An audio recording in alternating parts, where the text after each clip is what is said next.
Hello students, how are you? Today we are going to continue our part 2 of the light chapter. ठीक है, तो in this we are going to discuss about the laws of reflection.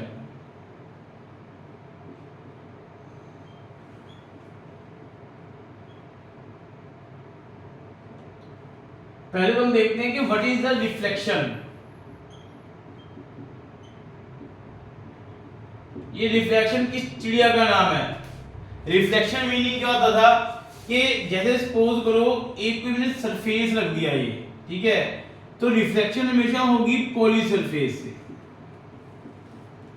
तो this surface should be polished. और कौन सा polish होता है हम लोग? सिल्वर पॉलिश होती है, ठीक है। सिल्वर इजीली ऑक्सीडाइज ना हो जाए, इसलिए सिल्वर के ऊपर कोई पेंट किया जाता है, कोई भी कलर का पेंट कर दो। Why? To prevent the oxidation of the silver. यहां से लाइट रे ये आ रही है, this is my incident ray, इसको स्ट्राइक की, ठीक है। तो इंसिडेंट होने के बाद उसी मीडियम में लाइट रे वापस चली जाएगी, that is known as the reflection. तो हम लोग क्या बोल सकते हैं? Bouncing back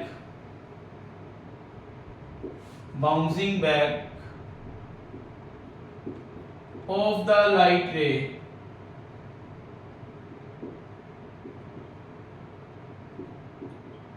in same medium या in same direction बोल दो, चाहे same medium बोल, ठीक है। द बाउंड्री सेम डायरेक्शन बोल सकते हैं आप लोग, सेम मीडियम हम लोग बोल सकते हैं इसको, इन सेम मीडियम, ठीक।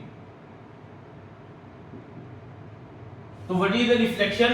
Reflection means bouncing back of the light in the same medium. यहां से लाइट रे आई तो these are known as the incident rays. ये इस सरफेस को स्ट्राइक की और स्ट्राइक करने के बाद उसी मीडियम में ये वापस चली गई, तो this is known as the reflection. Now let's talk about the laws of reflection. Laws का से कंसीडर दिस सरफेस, तो ये मैंने एक सरफेस कंसीडर कर लिया, this surface is the polish surface, polish होगा ये।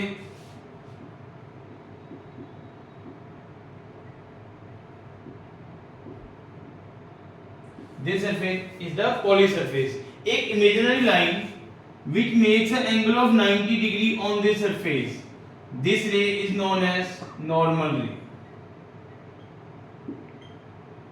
वैसे तो नॉर्मल एक्चुअल में कभी एग्जिस्ट नहीं करती। आप मार्केट में जाते हो, कोई भी मिरर लेके आते हो, तो उसमें नॉर्मल रे एक्चुअल में कभी भी एग्जिस्ट नहीं करती।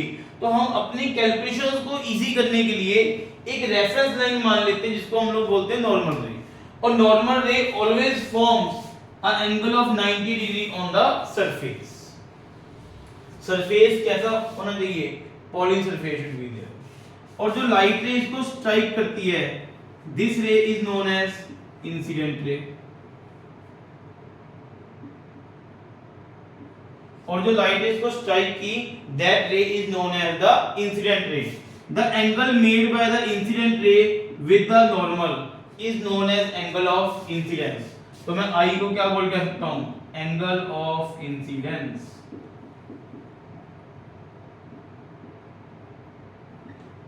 ठीक। इसको स्ट्राइक करने के बाद जब लाइट रे उसी मीडियम में वापस चली आए, this ray is known as the reflected ray. ये इंसिडेंट और रिफ्लेक्टेड, इन दोनों को हम लोग देख सकते हैं, तो these are known to be the real rays. और normal ray it can not be seen, तो this ray is known to be the imaginary ray. Imaginary ray जो भी होगी, जिसको हमने एज्यूम किया है ताकि हमारी कैलकुलेशन क्या हो जाए? इजी। तो उस चीज को दिखाने के लिए what we will do? We will use the dotted line. And the angle made by the normal and the reflective ray is represented by the angle r। so what is the r? r is the angle of reflection।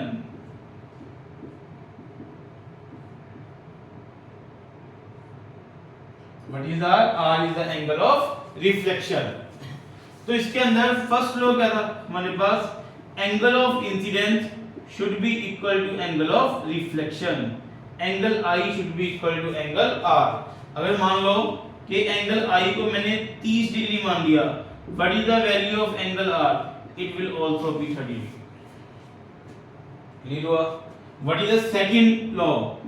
Incident ray, reflected ray, incident ray, refracted ray and the normal ray all lies in the same plane.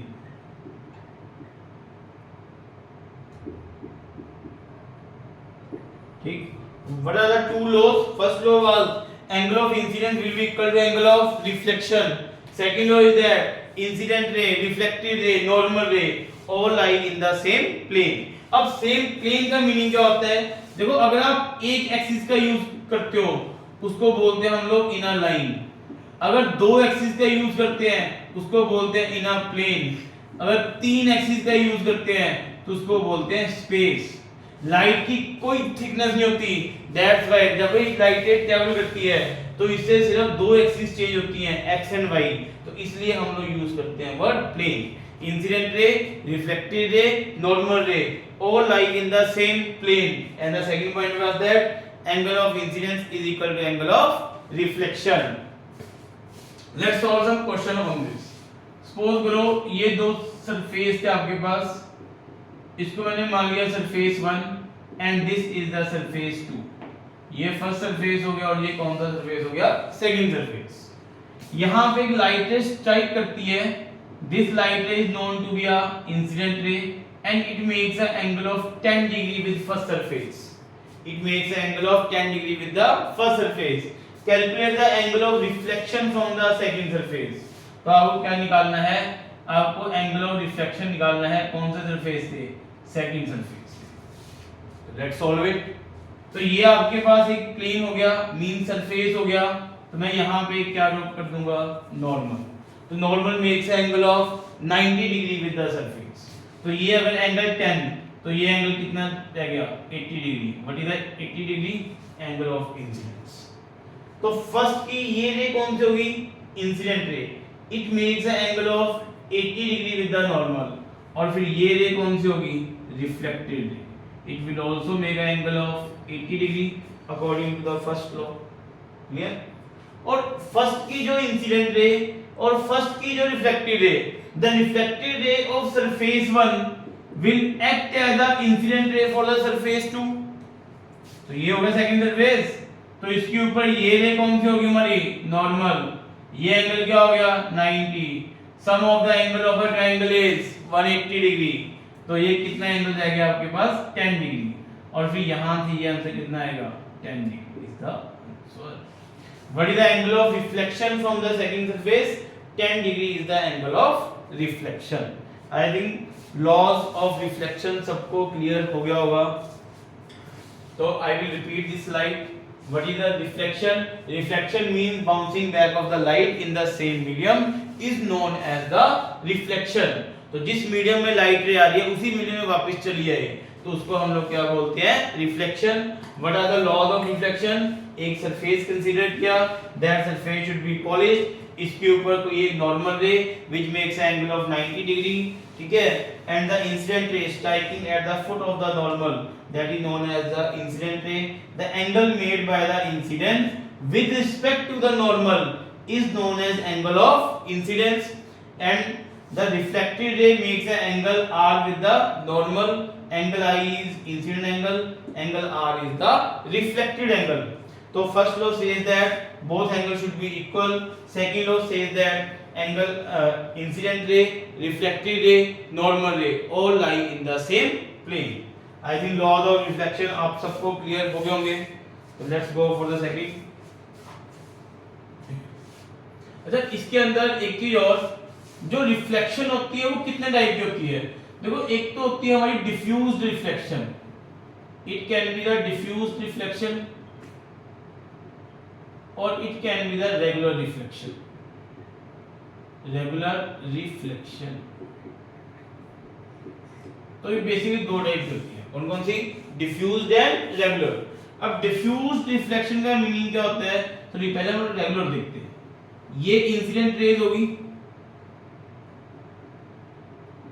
these incident rays are parallel to each other और इनकी reflected raise भी आपस में क्या होंगी, parallel. Incident rays are parallel to each other, reflected rays will also be parallel to each other. So this type of reflection is known as regular reflection. And what is the diffused reflection? ये अगर surface, अच्छा एक ही ध्यान रखना, दोनों case के अंदर the surface should be polished, but ये क्या होगा आपका बिल्कुल प्लेन, और ये क्या होगा रफ सरफेस। तो ये इंसिडेंट रे होगी। These incident rays are parallel to each other, but reflected rays are not parallel to each other. So this type of reflection is known as diffused reflection. You can take a screenshot of it. चलो आगे।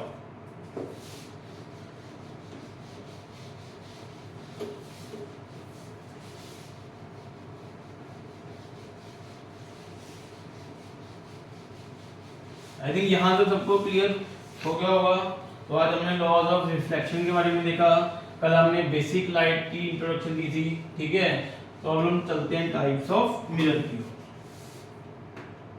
Next topic is types of mirror.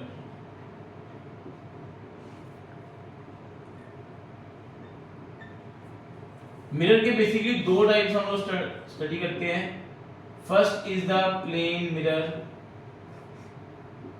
and second is the spherical mirror.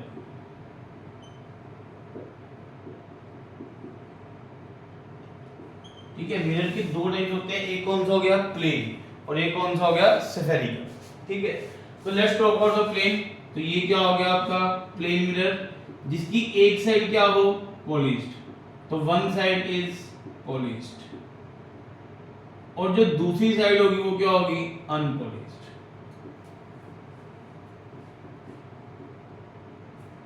ठीक है, one side is polished and other side is the unpolished. और image हमेशा किस side से बनती है, ऑन द अनपॉलिश्ड साइड।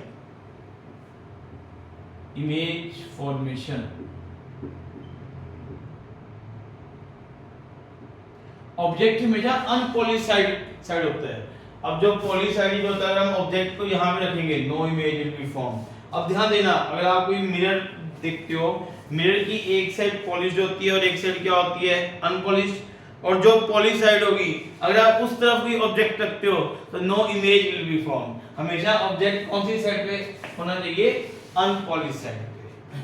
तो व्हाट आर द प्रॉपर्टीज, अगर यहां पे मैं ऑब्जेक्ट रखता हूं और ये मैं डिस्टेंस सपोज करो 5 सेंटीमीटर है और ये इसकी हाइट 2 सेंटीमीटर है, तो where is the image form, image आपका एग्जैक्टली 5 सेंटीमीटर दूर बनेगा, और what is the height of the image, 2 centimetre is the height of image. तो प्लेन मिरर के अंदर जैसे जितनी हाइट हमारी होगी, जितनी दूर हम लोग होंगे, एज इट इज ही उसका रेप्टिकल हमको वो शो करता है, ठीक है। तो I can say that in case of plane mirror, देखो इमेज कहां बन रही है, बिहाइंड द मिरर। तो बिहाइंड द मिरर कौन सी इमेज होती है, वर्चुअल। सेकंड पॉइंट, किस तरह बन रही है, ऑब्जेक्ट इस तरह, इमेज भी इस तरह, erect image is form. What is the second property, erect image is form. What is the third property, अब जितनी दूर ऑब्जेक्ट उतनी दूर इमेज। तो I can say that object distance is equal to image distance. Fourth point, अब height of object अगर 2 सेंटीमीटर थी, what is the height of the image, 2 centimetre. Height of object is equal to height of image. Clear हुआ, okay. Next fifth point, ये 2-3 point अभी के लिए आप याद रखना, पर आने वाले लेक्चर्स के अंदर मैं आपको ये दोनों पॉइंट प्रूफ कर दूंगा।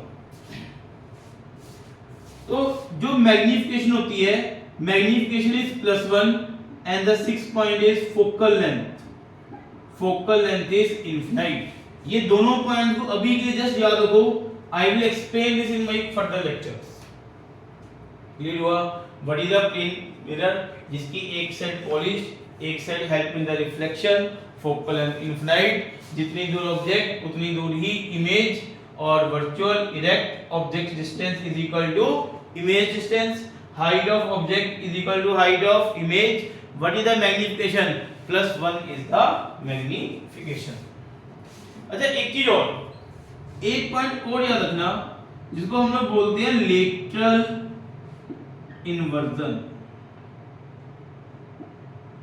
ठीक है, लेटरल इन्वर्जन का मीनिंग होता है left seems to be right, right seems to be left. अगर यहां में सपोज करो मैंने आर वर्ड लिख दिया, मिरर के सामने आर का जो पहले आ गया उसकी इमेज पहले फॉर्म होगी, पहले कौन सा पोर्शन आया, दिस थिंग कम्स फ्रंट, तो ये पहले हो गया फॉर्म, बाद में तो this is known as the lateral inversion. Like जब आप एम्बुलेंस वगैरह को देखते हो ना तो उसके अंदर हमको इन्वर्टेड दिखता है, ठीक है, ऐसा होता है, it appears to be like this, तो that is the lateral inversion. I think ये 7 प्रॉपर्टीज आपको क्लियर हो गई होंगी अबाउट द प्लेन मिरर। इनको बड़े अच्छे तरीके से याद रखना, ये बहुत काम आएंगे आपके, ठीक है। और next is the spherical mirror. Spherical mirror दो तरह के होते हैं, first is the concave, second is the convex. One type is concave and one type is convex. अब सपोज करो मैंने ये एक स्फीयर लिया, इस स्फीयर को एक सेंटर पॉइंट होगा और इस स्फीयर का मैंने इतना सा पोर्शन कट आउट कर दिया, ये हो गया। और जो ये कट किया हुआ पोर्शन होगा, अगर मैं इसकी आउटर सरफेस पॉलिश कर दूं तो ये cutted portion it will appear to be like this. If I polish the outer surface, inner side help in the reflection, so this type of mirror is known as concave. In case of convex, जिसकी inner side क्या हो polished, outer side help in the reflection, तो concave के अंदर क्या होता था, outer side polished and inner side help in the reflection, inner side help in the reflection। इसके अंदर वाइस वर्सा, outer side क्या होती है, it help in the reflection, inner side is the polished। Clear हुआ यहाँ तक? तो आज हम अपने लेक्चर यहीं तक समाप्त करते हैं और कल हम लोग आगे फर्दर डिस्कस करेंगे nomenclature of the mirror, concave और कन्वेक्स, इसके अंदर एपर्चर क्या होता है, ठीक है, फोकल लेंथ क्या होती है, प्रिंसिपल एक्सिस क्या होगी, these all are the terminology जो हम अपने कल के लेक्चर्स के अंदर डिस्कस करेंगे। तो जो मैंने कल और आज पढ़ाया, इन दोनों डेज को अच्छे से स्टडी करो, इन दोनों के ऊपर अपने मतलब कांसेप्ट्स को रिवाइज करो और इनको अच्छे से पढ़ के देखो एक बार, ठीक है। और ये बेसिक नॉलेज आपको क्लास 10 बोर्ड एग्जाम के तो बहुत काम आएगी, ठीक। तो till then good bye, good luck, जय हिंद, जय भारत।